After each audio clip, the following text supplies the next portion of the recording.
আমি যখন পাঠশালাতে যাই, আমাদের এই বাড়ির গলি দিয়ে 10টা বেলায় রোজ দেখতে পাই ফেরিওয়ালা যাচ্ছে ফেরি নিয়ে।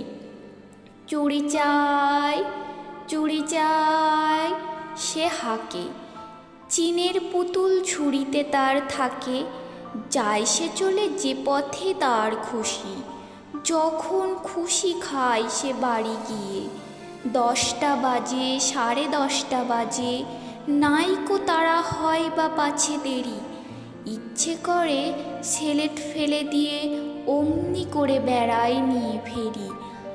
আমি যখন হাতে মেখে কালি ঘরে ফিরি, 4:30 বাজে, কোদাল নিয়ে মাটি কোপাই মালি বাবুদের ওই ফুল বাগানের মাঝে।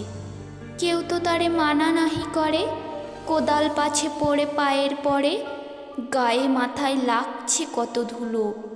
কেউ তো এসে বকে না তার কাজে, মা তারে তো পরায় না সাপ জামা, ধুয়ে দিতে চায় না ধুলোবালি। ইচ্ছে করে আমি হতেম যদি বাবুদের ওই ফুল বাগানের মালি। একটু বেশি রাত হতে না হতে মা আমারে ঘুম পাড়াতে চায়। জানালা দিয়ে দেখি যে পথে পাগড়ি পরে পাহাড়ওয়ালা যায়।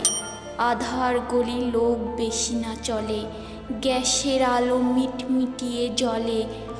লণ্ঠনটি ঝুলিয়ে নিয়ে হাতে দাঁড়িয়ে থাকে বাড়ির দরজায়। রাত হয়ে যায় 10টা 11টা, কেউ তো কিছু বলে না তার লাগি। ইচ্ছে করে পাহাড়ওয়ালা হয়ে গলির ধারে আপন মনে জাগি।